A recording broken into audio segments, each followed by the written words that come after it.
Welcome to the Elevating La Cultura podcast, a space where I talk with Latinas who are passionate about what they do and are willing to share that passion with others to change the narrative, especially for the next generation.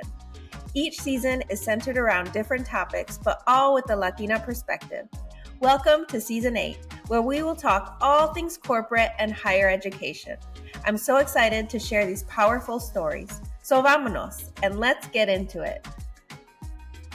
Hola, we have our last guest of the season today.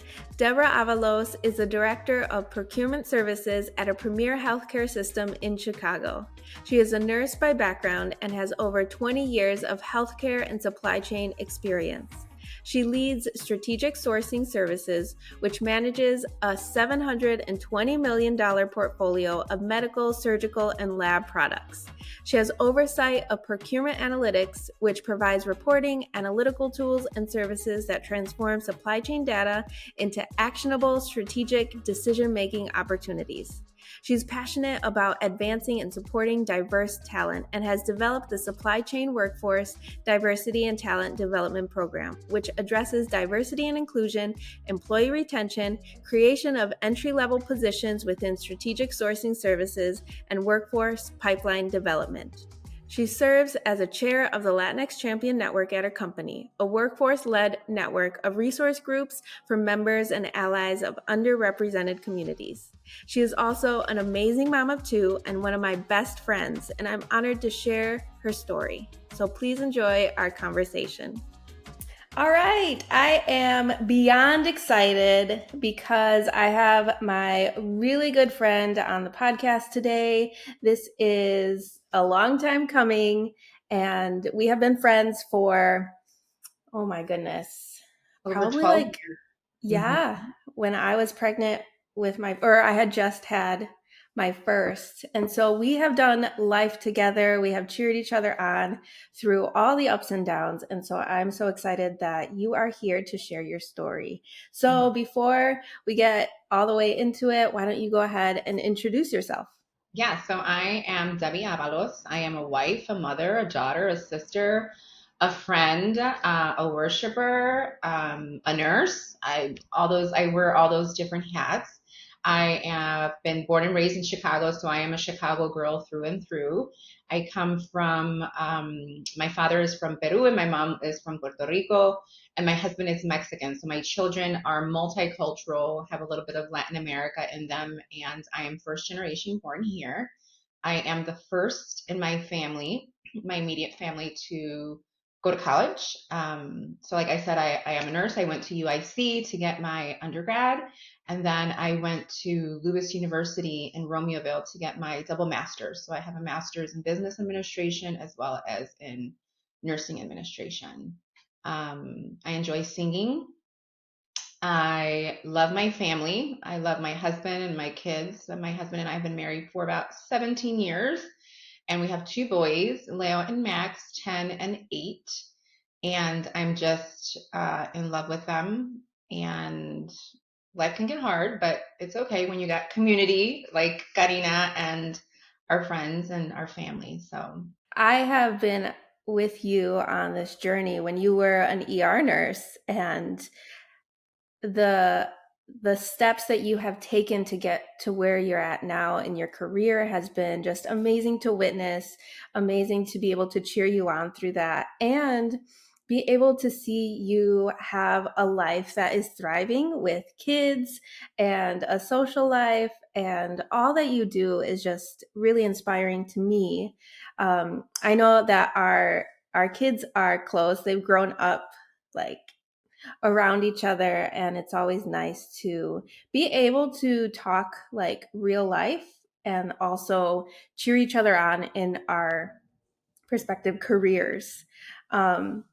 I'd love for you to share what brought you to where you're at now. Did you always know that you wanted to go into the medical field? yeah, so my sister one year, I think I was like maybe 9 or 10, and she got sick and she had to have surgery in her back. And the insurance covered a home health nurse to come maybe like 3 times. And we had to like dig into a wound. she knows this story, so she won't be upset that I'm sharing it. Uh, um, and I had it, so I was the one who was chosen in the family to like put this gauze maybe like 2 feet deep into her back. So that's when I decided, oh, I can do this. And it was just something that flourished inside of me to be able to help people. And then I can remember in high school, my junior, senior year, thinking like, I'm going to be an ER nurse. Like, that's what I'm going to do. I'm just going to do it. And I actually applied to one of the local community colleges because I didn't have any direction. You know, my parents didn't go to college. So, you know, they're like, we figured out. So I was going to go to my local community college. I know I wanted to do nursing. And one of my girlfriends at the time was like, why don't you go to UIC with me? You know, and you're what, 16, 17, you're naive. Well, at least I was. I wasn't thinking of like competition. I wasn't thinking of all the barriers that sometimes are in place to go to college. And I said, okay, fine, I'll apply. So I applied. It was the only university I applied to. So it was the junior college and then UIC. And I did my essay. I had a friend at the time who helped me write my essay and to figure out like, you know, why was I going into healthcare? And it was pretty much like, I want to go into healthcare to help people, but I also want to go into healthcare, specifically nursing, because I want to better my life, right? Like I want to be able to provide for my family in the future. So I applied, and unbeknownst to me, like I was accepted, and I was so excited. I was accepted. I said, okay, I have an option. I have the junior college, and then I have UIC. I didn't think about, again, I wasn't thinking about financial aid. I wasn't thinking about, like, it was an open road for me, and I knew like I'm gonna get there. And when I started realizing, okay, like I need to apply for financial aid, I need to do this, I need to do that, I was like, oh, okay. So I had to navigate my way through that. And I think as Latinos, many of us are first generation and we're not aware that there are programs out there to be able to help us along or to be able to help with like an application process. Back in my day, it was like you had to send paper applications. I understand now through my nieces and nephews that there's like an app for that. So it's much simpler, but that's how I kind of found out. And then when I got accepted and I realized, you know, when I went to orientation, they said out of 800 applicants, you are the top 10%. So only 80 of us got accepted to the program. And I was taken aback because I was like, oh, and it was the last year that UIC accepted high school students as straight into nursing.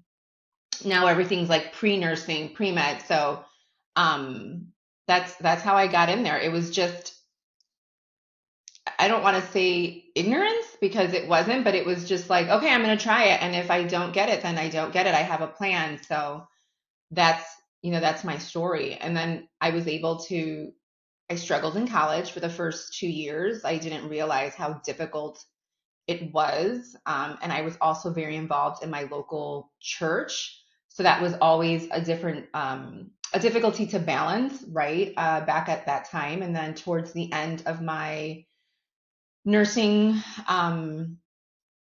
education, the last year I lived on campus and I turned it around and I was able to finish and I graduated and here, not here, because here I am in a different career now, but there I was, you know.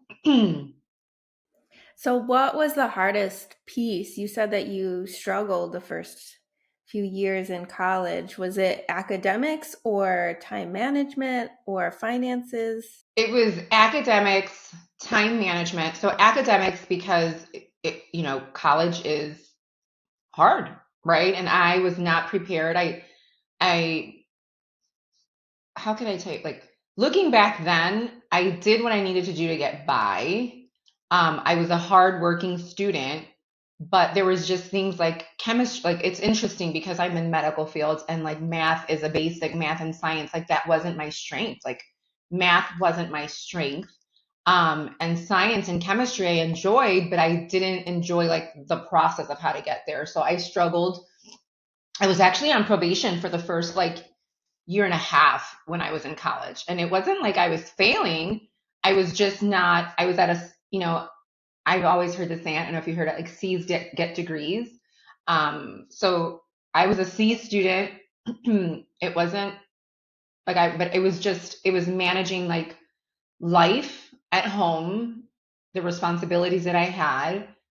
I didn't work, thankfully. And it was school. So how did I balance it? It's more than 23 years ago. So I just kind of do it when you get in there, but it was hard. And then financially, my parents, my father was a minister, so he obviously doesn't make a lot of money, and it was difficult. So the first 2 years I qualified for FAFSA completely, and the last 2 years I had to figure out how was I going to do it, and I was devastated. And I was like, oh my goodness, do I have to quit school?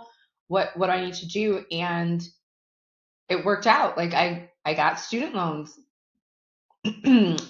which, now in my 40s, I would recommend, like, if you can work through college and not get into debt, like, all more power to you, or start getting scholarships, start doing scholarships, like, apply to one scholarship every day, like, just do it so that you don't come out of your, undergrad with all of this debt. So I would recommend that, like, just do more and to put it into that. And I can remember, like, academically, I was struggling, that I one day went to my father's office and I said, I'm quitting. I went in there and I was crying and I said, I'm quitting. I can't do this. This is too hard.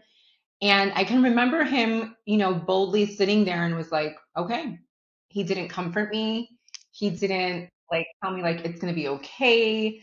Like, it was just like, okay. And then he looked at me and he said, but Debbie, I want you to know, he's like, no one's going to do anything for you. No one is going to make things happen for you. Like, life is hard. You're just going to have to do it. But if you decide that you're going to quit nursing after almost 3 years, okay. And I was so upset at him because he didn't, like, put his arm around me. Like, I'm the baby, right? Like, I'm the one who's going through college. I'm the one who's, like, doing, ministry and, managing at home and going to college. Like, but I am so thankful that he didn't comfort me the way that I was expecting. I'm so thankful that he actually, like, kind of shook me out of it, because if I would have given up, I don't know where I would be today. And that conversation triggered something in me to know, like, I need to do things for myself, right? Like, life is going to be hard. Life is going to be difficult, but I'm in control of my life. I'm in control of my destiny. Like, what am I going to do if I want to get ahead? I have a dream, and my dream is to be an ER nurse.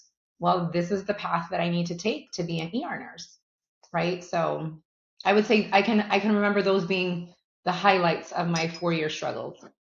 Yeah, and you did it. Like you did it. Um, what was the process or the path from when you were at that pivotal moment where you're like, okay, well, I either quit or I figure out a way to do it, to when you actually graduated? Like, what was that shift in you, and like what got you to that end point? It was that conversation. It was me feeling sorry for myself. Obviously, right? I'm like 19, 20 years old. My mom and my sister cried with me. So at least that part of me was satisfied. Like, I wanted somebody to recognize that it was hard, right? And I felt like, you know, they have lived a life that was hard their whole life. So they're like, what are you crying about, right? Like, this is everyday life for my parents. So I think that's where I didn't get the sympathy from my father. But it was that moment that was a changing point for me to be like, okay, I'm in control of my own future. I'm in control if I decide that I want to take 2 more years or 5 more years, right? So that was that point. And then that kind of triggered something that made it in me to be like, okay, I'm going to finish. And my last year, I was able to live on campus. I mean, I only lived 20 minutes from UIC, but living on campus made such a difference. Like, it pulled me away from all the distractions that I had at my home. And I was like, I'd go to school and I'd go back and I study. Like, it was four of us living in an apartment, and all we did was study and focus and go to school and do our clinicals and do our rotations. And it was just something that I needed a structure. And that was the structure that I wish I would have had earlier. But I was an A student my whole senior year. I was on the honor roll. I was everything. So that was a change for me as well. But I will tell you that that was difficult for me emotionally because even though I lived 20 minutes away, I lived on the 16th floor and I can see like west where my parents live. And I cried for the first 2 weeks because I missed home so much. I was like, why? Again, old school back in 20 years ago, like we lived with our parents. We didn't move out of our houses until we moved out when we were married. And this was something new for me, right? Like, and I remember calling that because I took out a loan. My parents couldn't afford for me to live on campus. And I remember calling them and saying, like, I don't want to live here anymore. Can you like send the money back? And they said, no, you're going to have to pay it. Like, you're responsible for this if you stay there or not. And I was like, oh, hell no, I'm going to do this. Like, I'm going to do this. I'm going to do it. And I did it. And I missed out on going out with friends. I missed out on church events. I missed out on youth outings. I missed out on so many things because I was determined that I needed to get this done and I needed to cross that path that I said I was going to do. I said I was going to be a nurse. I'm going to be a nurse. Like that, there was no if, ands, or buts for me. Like it was going to happen. And I think that's something that a lot of people who are not in the Latino community might not realize, that family is such a huge part of our lives. And it's not like we can separate the two things, like our goals and family. Like it goes hand in hand, and there's just so many layers and pressures that we have because of family. Like we're expected to do, like, stay living at Yeah, home. absolutely. We're expected to follow this path, learn how to do all these things, be able to take care of the older Yeah. generations.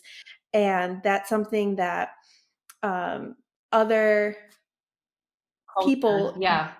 yeah, other cultures don't have to manage in their educational or career journey.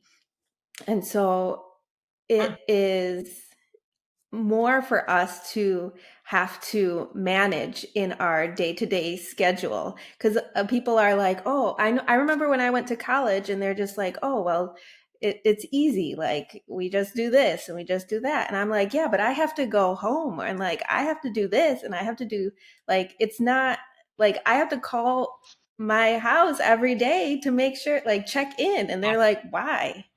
And it's just so interesting. It's those things that you don't realize because it's like your life. And then when Absolutely. you get out, and you're just like, oh, The, you didn't have to struggle with the this. whole Like, you world. didn't have to do. Yeah, it's completely different. You're just like, what? You don't. And I think that was another thing is that I lived in a bubble, right? So my bubble technically didn't burst, right? When I was kind of like hit with life till I was maybe 30, 31, 32 when my father passed away.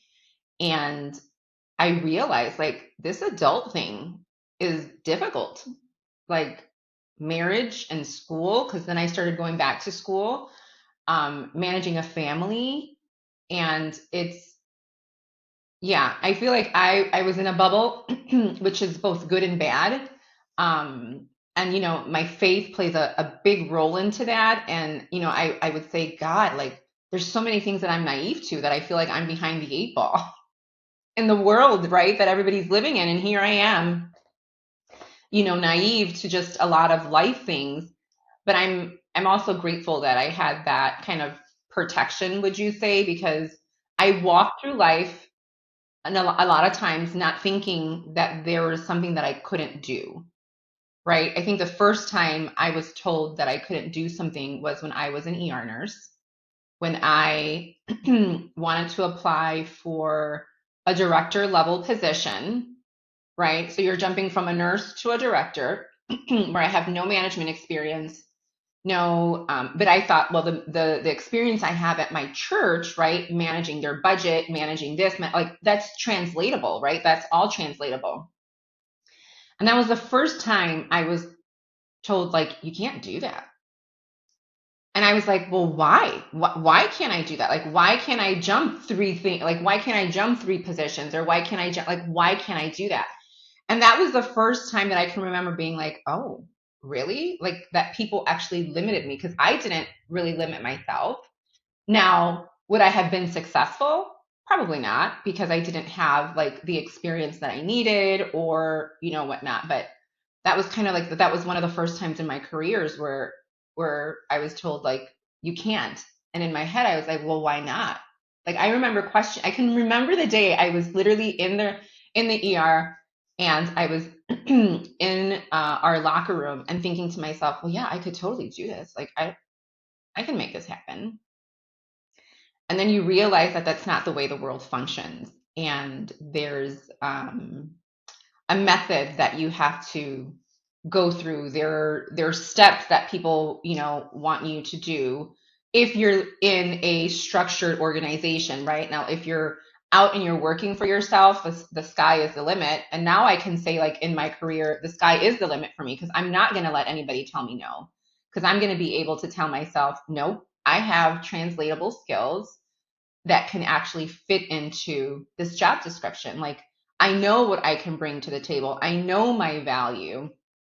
So that's like now a shift in my mentality where before I wouldn't apply for a job because I didn't meet all of the qualifications. And now I'm like, all right, well, I know I can do this. Like I came into supply chain. I came from clinical, from the bedside to an ER nurse to an administrative corporate position, and I had no background on what healthcare supply chain was.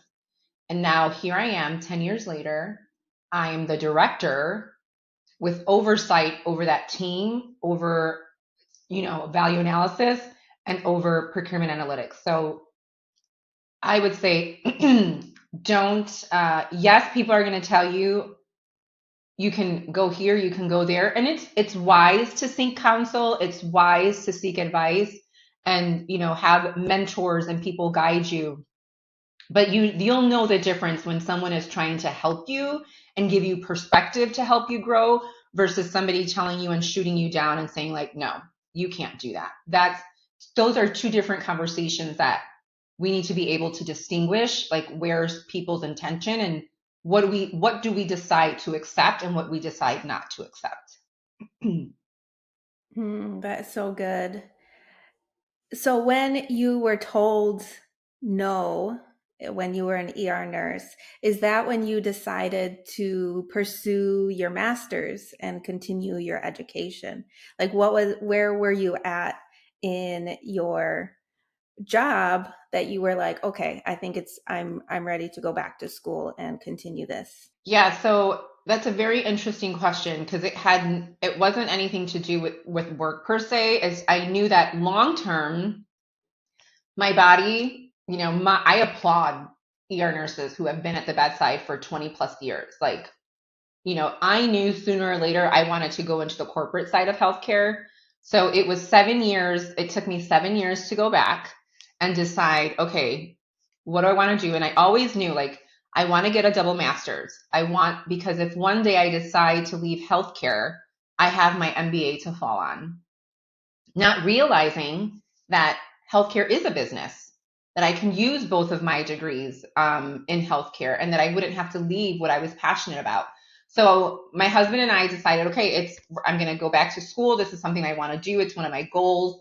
Again, the application process, what kept me away from grad school was the GMAT. Like I didn't want to sit, like I am not a good test taker. I don't like standardized tests. So I looked for a school that didn't have that requirement, that had more of like my academics.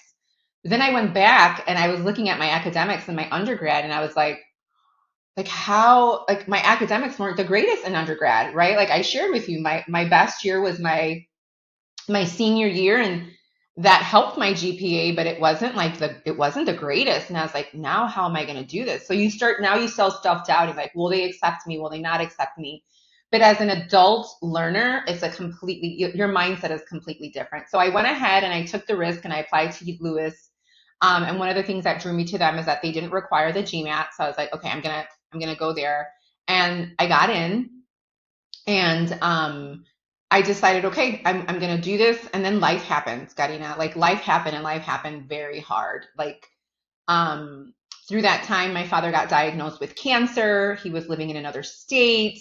I had to travel back and forth. So, at the time, having that nurse schedule where I worked 312s worked great for my life because I can travel then to Florida and come back and forth. But long story short, we had to bring him back home. And I can remember that I was coming up on one of my hardest semesters where the school told me, you should go down to part-time because this is going to be, you're going to take two classes. One of them was nursing research and the other one was a difficult finance class.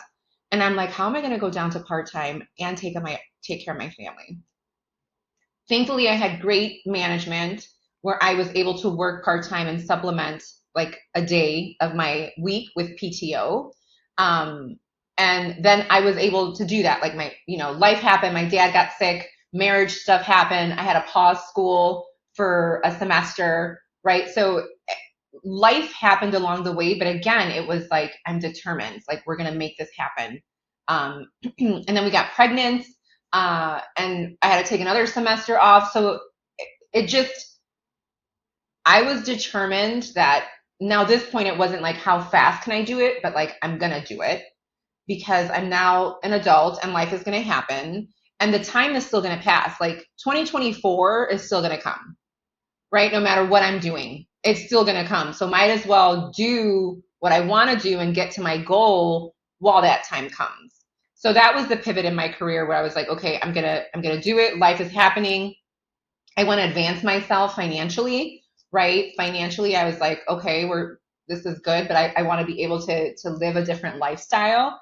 But it was more along the lines of like my long-term goal at the time was like, I want to be the CEO of a healthcare system. And I know I'm going to need X, Y, and Z. And then from there, I went out on maternity leave. I came back and my father had already passed away. The ER was no longer the same for me. Like as much as I loved it, it was a lot harder on me emotionally. And as God would have it, one of the nurses that I precepted, she came and she was working in supply chain. And I said, what's supply chain? And she said, we save money for the organization. Anything that comes in and out of the organization, any product that you touch, that's what we do. We contract it, we negotiate for it. We save jobs because we save money. And I was like, oh, I want to be able to do that. And it went into a conversation. It was like a courting that was over 2 months. And then I decided, yeah, no, I'm not doing this. Like the ER is my place. And then life happened again. We were in the middle of buying a house. The market had crashed. And it was along the lines of like, you either get a new job or you no longer qualify for this home. And we had already invested 8 months. And I said, I have a new job. I have a new job. And that's what really triggered me to, pivoted me out of the ER was life. And this was like now the different path that God wanted me to take. And I went into supply chain. I was a sourcing manager. I had a portfolio of like $30 million at the time that I had to manage in medical supply. And I cried for 6 months and was like, what did I do?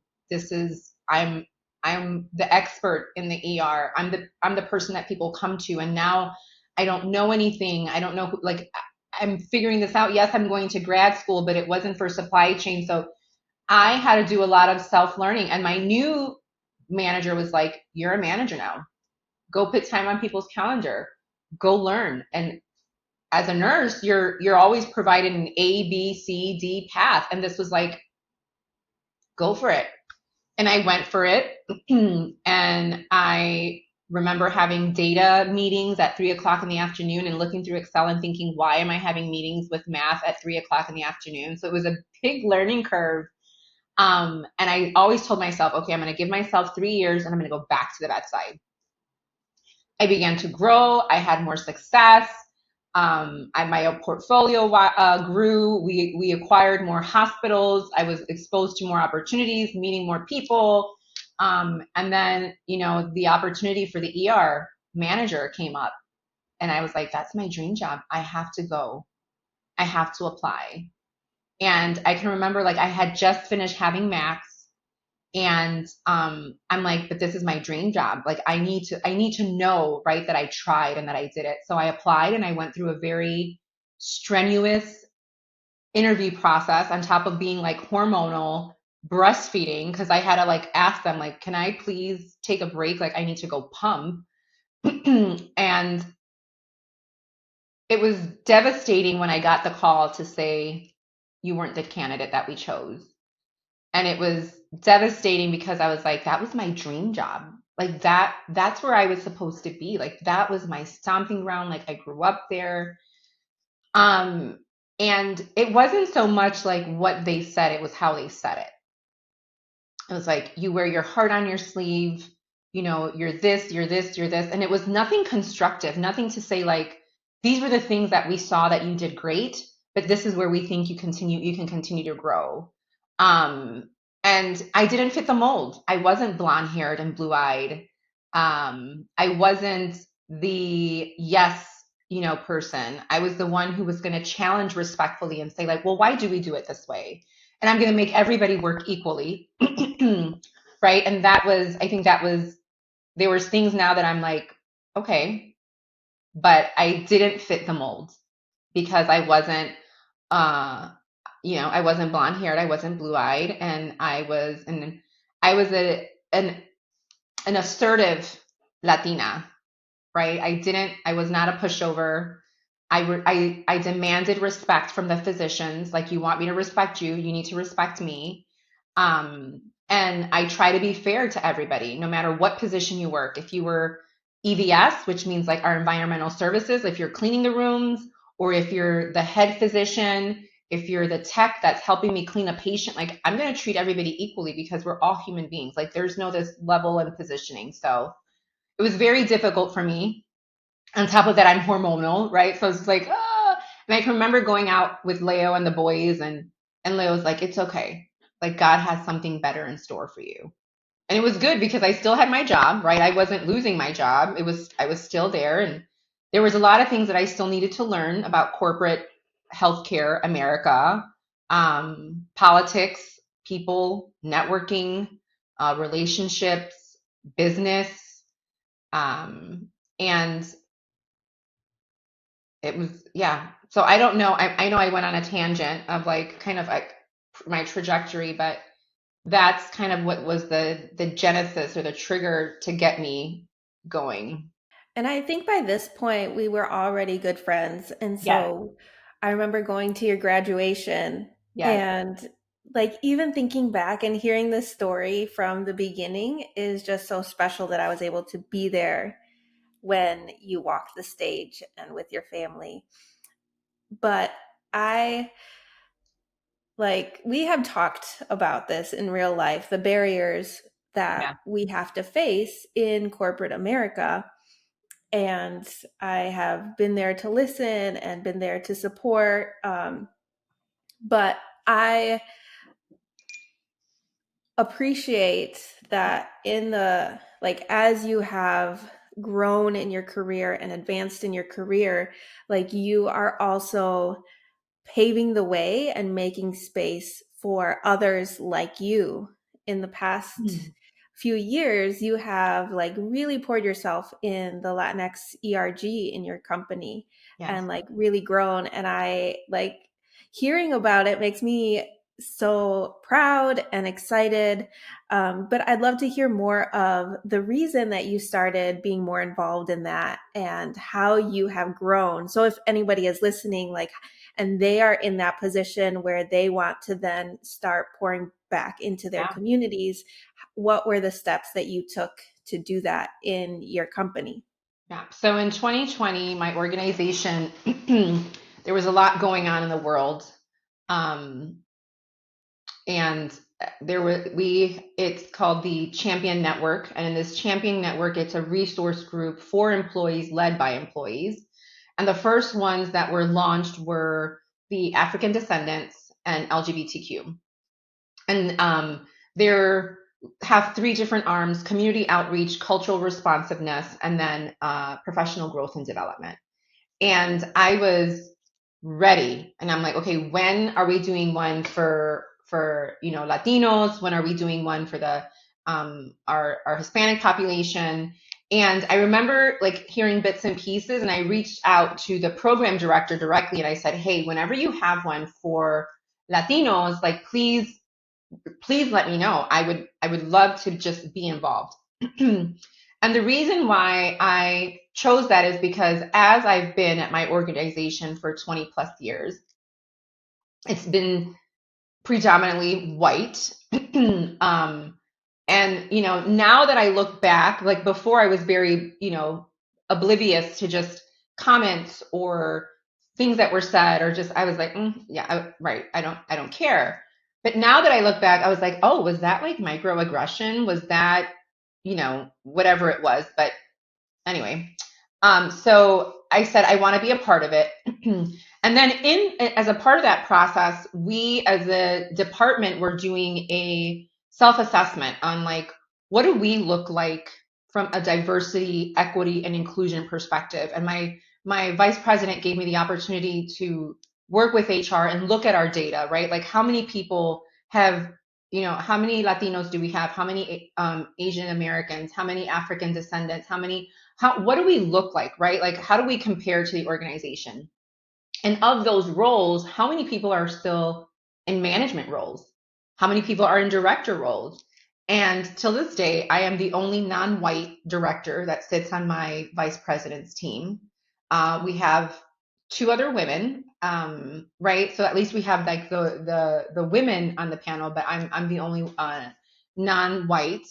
And that was pretty much the launching pad because I was able to then take this data, navigate the difficulties of confidentiality and data within my organization, right? HR is very protective of that data. And he was my sponsor and he said, I want us to take a look at ourselves and what are we doing and how are we growing our own team members? From that, I was able to present that to some senior executives.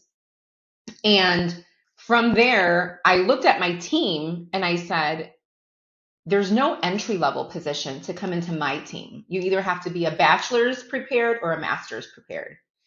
And I wanted to remove that barrier. So I worked with my boss and with HR to develop a position that would just require a high school diploma.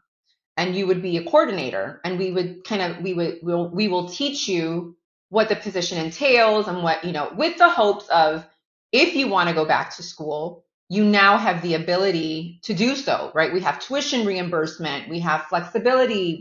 We can, if there was a barrier before, right? Let's remove that barrier and see how we can help you navigate it. I was able to get that position approved. It's a, Latina who's in that position. So I'm all the prouder of it, right? And then now she's decided on her own, without any pressure, that she wants to go back to school and that she wants to take that next step in her career. And it's been so great to see that I maybe had a little bit to do with that by paving that way for somebody. And now that they have that platform to say, okay, these barriers were removed because I would have never been in this department, in this pillar of this department, because I didn't have a bachelor's or a master's, and that barrier was removed. And now I can do, and now I think I do want to go to school and I do want to do X, Y, Z. So now as the director, it's my job to say, okay, how can we help you balance it? Because going to school as an adult and being married and like we need to balance all of that, right? To not create more barriers. So I'm excited about that. And then the opportunity, then Latinx came up and it showed up on our company intranet. And I emailed that person because I was like, why didn't she tell me? Like, and sure enough, she had left the organization. And I just started looking around. I'm like, who do I need to talk to? So I went ahead and again, that ER Debbie came in of like, I'm going to do this. I don't care what those barriers are. Like I'm going to advocate and I'm going to go for it. And sure enough, I did. Now, was I the only applicant? I have no idea. So I'm going to think that there was other applicants, but I don't know if there was. And I now, I'm the chair of the Latinx Champion Network at my organization, which involves bringing Latinos from all, and allies, right? All of our allies as well across our healthcare system to come together to know like, hey, we see you, we hear you, we understand your story because we understand that family component. We understand that responsibility of taking care of our loved ones. We understand that we have different family dynamics. Like, it's just something that we understand culturally. And how do we navigate it within our organization, right? While being equitable to all. So in this opportunity, like, you were our first guest that we had for Cinco de Mayo. And it was great because we wanted to stop assimilating. We wanted somebody to come in and talk to us. And that's what you have done. Like, you left your very successful, and I want to emphasize that, wedding career, wedding photography career. And we're like, I'm not doing this anymore. This is now what I want to do, because I want to educate. And I can remember our conversation, like, I want to educate people that Mexican culture is more than tequila and tacos. And that like hit me. And I remember telling you, like, Karina, but how are you going to do this? Like, what is, and you're like, I have a plan, and this is my plan. And I remember, like, okay, I'm going to support you. And that was like a pivotal, when we were looking for a speaker, I was like, I have the right person, because you were the right person to talk about to us about, like, not assimilating, about being able to step out. And through the Champion Network, we have been able to do community outreach events to help our own community. We did our artisan event, which took us 2 years, and people don't know, like, how hard that was. But I had to go through politics. I had to go through legal. Like, I had to do this. There was, Ana Galindo, she is the mind behind the concept of having an artisan event of all Latinx vendors, having them come into a space where they don't have to pay rent or a fee to come in, and having the community come in, and and not very well off communities, like communities that usually don't have these events. We were in Humboldt Park at the at one of the local community centers, and we were able to do it. Like, we had over 23 vendors, we had great foot traffic, and whatever profit they made that day, they took home for themselves. Like, they didn't have to pay us. So this was like a community outreach event, and that I can say is like one of my proudest moments. Another one that we're doing next week Friday is we're making hygiene kits for the migrants that have come in. And there's been such a strong response, because usually when you volunteer, it takes a lot of your time. So this one we're doing on campus, on site, to just say, hey, if you only have 20 minutes, stop by for 20 minutes and help us. We're going to make over 800 kits to be able to disperse, because these are things that we take for granted, like toothbrush, toothpaste, shampoo, conditioner, deodorant, right? That many of these migrants don't have. And we want to be able to say, like, hey, we know you're here. We know you're here. We may not be able to help you with all these things, but this is like, we want to acknowledge you. You are a human being, like, and we want to acknowledge you. So it's been a long time coming, and I'm coming at the end of my rotation, can I say? But I'm really excited that I was able to kind of start this off and now pave the way for somebody else to come on in, and for us to continue to be able to do it. And we've had great leads, right, for our community outreach events. We have great leads for professional development, right? So it's not just one person, but it's the community that we come together and say, like, hey, I'm passionate about this, or I'm passionate about that. And I'm like, okay, let's go for it. Let's do it so that we can better ourselves. And we're making an impact at my organization. And I'm really proud of that. And I'm proud of you. I think it's so important for us to be able to form relationships with people that are pursuing different things, because we can leverage each other's networks. Like, even though you're in the corporate space and I'm in the creative space, like, there are ways that we can collaborate and encourage each other and make connections that we might not even know down the road that are going to be huge for other people. Well, when I went to this artisan event, and I was talking about, there was an artist there, and I was like, oh, Karina from, Elevating La Cultura and they're like, I know her. I was like, what do you mean you know her? Like, she's my best friend. Like, she's one of my best friends. Like, so the world is so small, right? And that's one of the things that I didn't do well in my career. I didn't network. I did not network. And I found out later in my career the importance of having a network, the importance of having relationships. You know, old school, our dads had a guy. Like, I got a guy for this. We need a girl, a guy. We need people in our network. Like, we need to be able to. And one of the best things and things that I'm proud of is when I know somebody and I can connect them to somebody else. I was like, oh, wait, don't, let me connect you. Like, let me make that introduction for even me to be able to do that for somebody else. So, and that's one of the things that I've learned from you. Like, you have always put yourself out there and you have networked and you've done all of these network activities. And I remember thinking, like, how does she do that? Like, how does she put herself out there and just, you have to talk, you have to put yourself out there. And you are so good at that's what I learned from you, that I had to be like, okay, I need to build a network. And I know that we're gonna talk about it, but like for the future generations or for generations that are coming up, like, start building your network. Start building your network. And it's not like, what can I get out of you? It's like, it's who are you? What do you do? What are your interests? And it's building a genuine relationship, right? I think that's the thing that people also get misconstrued with networking, is like, what am I going to get out of it? And it's more relationship building. It's caring for people for who they are, asking, like, how's your family? How are your kids? And knowing that, like, I've gotten into, after COVID, I've realized that we're all human in the business world, right? It was a very, like, hard line between vendors and my side of the healthcare industry. And we're all going through this thing. Like, it normalized, it humanized us all, that now before I start a meeting, I'll say, like, how's your family?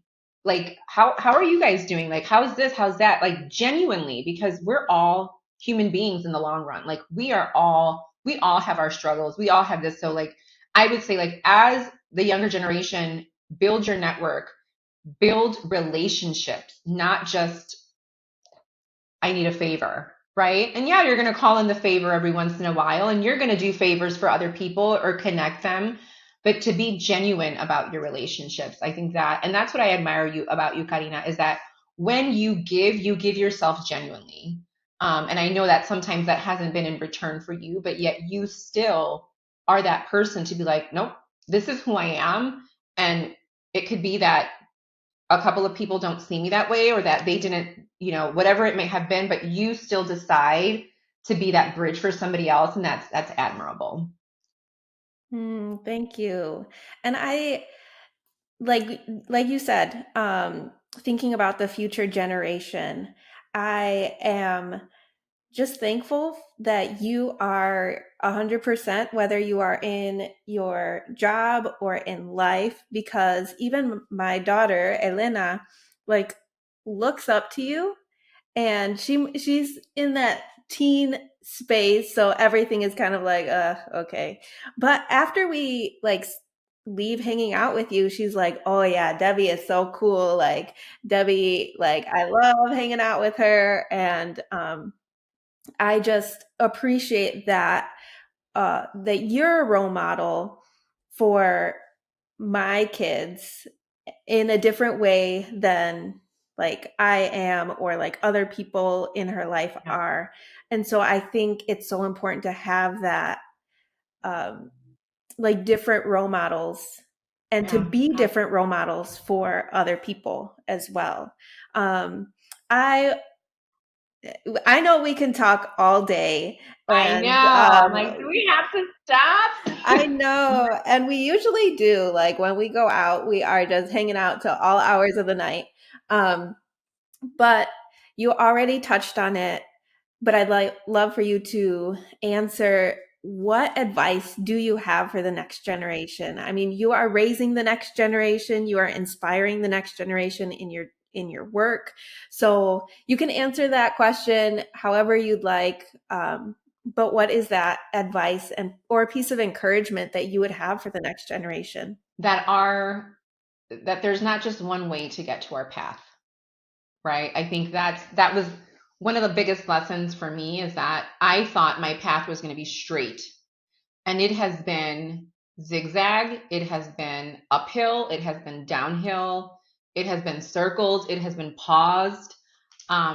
So to not, when challenges come, because they're going to come, it's just the story of life, to not give up, right? And that if you have to pivot, you thought that maybe you had this was going to go this way, and no, just go for the ride, right? Like, okay, life is not taking me in this direction. I'm going to try this one. And you will see that it'll be all worth it. Like, you're going to learn from all those different difficulties, challenges, good moments, bad moments. Like, you will learn from that, and they will make you the person that you think you want to be in the future, but you end up turning out a lot better than what you can even dream of. Like, I never would have imagined leading a, procurement team at my organization. That wasn't, I was supposed to be an ER nurse, right? Who was going to go into healthcare administration. I don't know how, but I was going to do it. And the story has, God has written my story so much better than I could have ever imagined.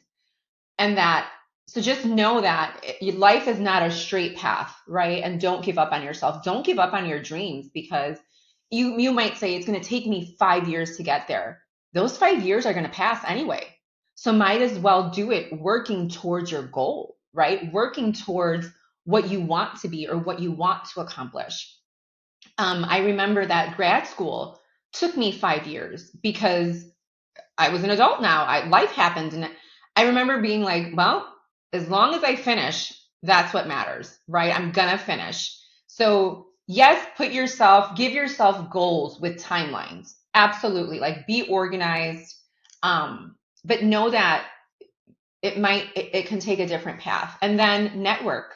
Really go out there, put your hand out. Hi, I'm Debbie Avalos. Like, I'm from X organization, right? Like, over this past year, I brought my team along, and they're like, man, you work a room. And I'm like, what do you mean? They're like, you just, hi, I'm Debbie Avalos, like, blah, blah, blah. And they're like, you just do it. I was like, I have to put myself out there, because if not, like, how are people going to know who I am?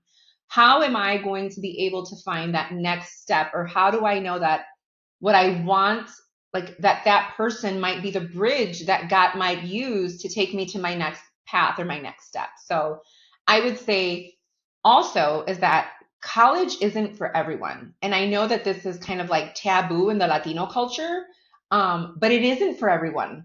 But there's trades out there that can make you more money than you do if you go to college, right? Like, there's electricity, there's plumbing, there's the beauty industry, there's the creative industry, right? So I think what I'm blessed about, like you mentioned, Karina, is that my kids, when we do life together, right?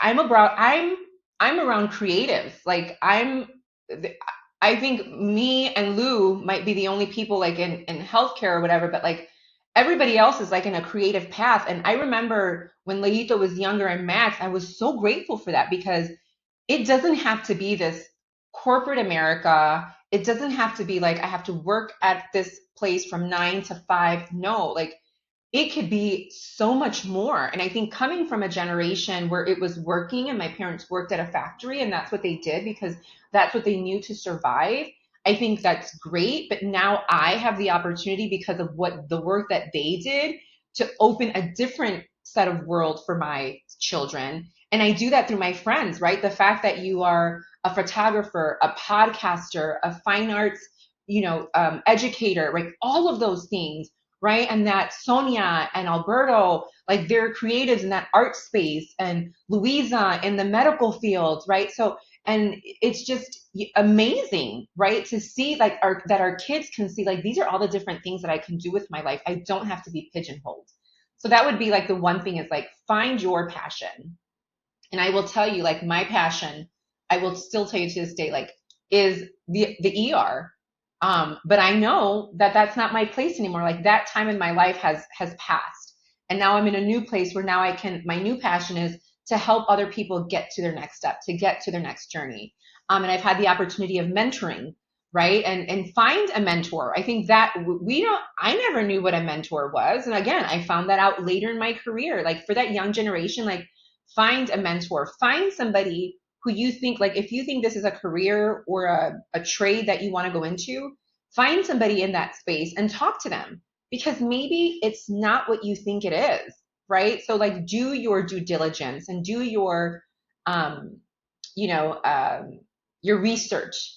right? And if you're coming from a household where, you know, your parents don't have that ability, like ask in school, right? Like we as Latinas and we as the generation that's up and coming, like it is our responsibility to be able to do that.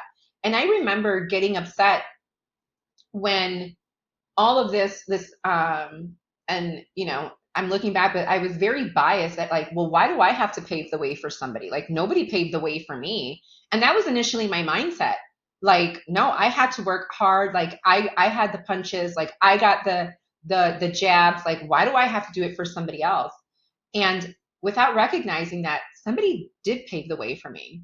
It might not have been how I wanted it to, but you know, there was a Latina who went to nursing school who had to endure some trials and tribulations and made a path for someone like me to be able to come into my organization who didn't fit the mold, right? So it is our responsibility to just be like, to make our generations better. It is our responsibility to continue to elevate our culture, to continue to elevate that next generation, right? Because we want to be better, and not better as in like we're better than anybody else. No, that's not what I'm talking about. I'm saying better as in like where we came from, where our grandparents came from, like all of their struggles cannot be in vain. Like they have to be building blocks to where, you know, we will one day be, to where one day our children's children will be.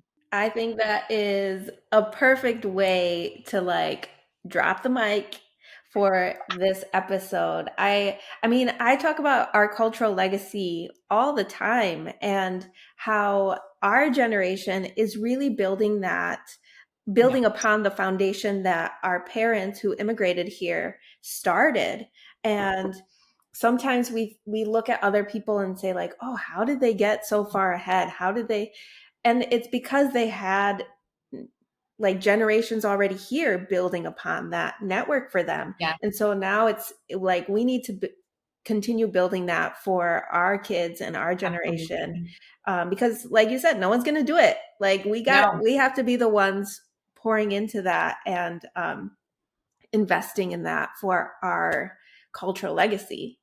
And so absolutely. uh, I love talking to you because like we can just get and keep pouring into each other and keep like Yes. elevating the conversation. So I am just so grateful for your time, for you being willing to share your story. You have a powerful story. I like I love our friendship. Like I love our friendship. And that's another thing, like find friends who will be with you through good and bad, right? We've had some hard conversations, mhm, like where we've had differences of opinion, where we've had to check in on each other and be like, hey, but like I don't want this, like that's what friends do. Like iron sharpens iron. So mhm, find that friend and that group of friends that you're gonna grow and they're gonna give you different vantage points. Like I've learned so much from you. I've learned so much from Sonia. I've learned so much from Louisa, right? Because we're all coming from different parts of life and we're not gonna know it all. yeah. And that's the beauty of community, right? So I am so grateful for your life. I am so grateful for your family. My Max and my Leo like love you so much. Like Max would, and I tell you to this day, like if you ever open a school, like my kids will be your first students because they love hanging out with you. Like Max is like, when can I hang out with Miss Karina? So thank you for the love that you have towards my family, and you're an inspiration to them as well. Like I love it, and I think this is when you did our family session. This was one of the times where we had the most smiles because of your kids, right? Because Elena and Elias were a part of it and they were making them smile. And I love it and I'm grateful for it. And I'm so blessed to have you in my life and Michael and the kids. And I'm so proud of you, Karina. I'm so, so proud of you. Yeah, thank you. And I am proud of you as well. You have accomplished a lot, and I'm just so grateful for um, your example and your tenacity and your hard work and your perseverance. So thank you so much for being on my Thank you. podcast. I can't believe it. I'm so excited. Yes, and I mean we're gonna hang out. So even though this is goodbye for the podcast, it's not really because we're like our ride or No. die. So Yes, ride or die. Thank you, everybody, for having me. yes, thank you, and we'll talk soon. Bye. Bye. We seriously could chat all day, and we usually do, but I'm so glad she is closing us out for Season 8 as my last guest. Okay, amigos, thank you so much for listening. There'll be one more episode next Tuesday before I take a break for the holiday season. After you listen, feel free to take a screenshot, post on Instagram, tag at Elevating La Cultura, or send me a DM. You can also comment on this YouTube video if you're watching online. I always like to hear from people and how they resonate with the stories that I share. So leave a review on Apple Podcasts so we can get more ears listening to these stories and we can continue elevating La Cultura. All right, enjoy the rest of the day, afternoon, evening, whenever you're listening. Y nos vemos next week for one more episode of Season 8. Adios.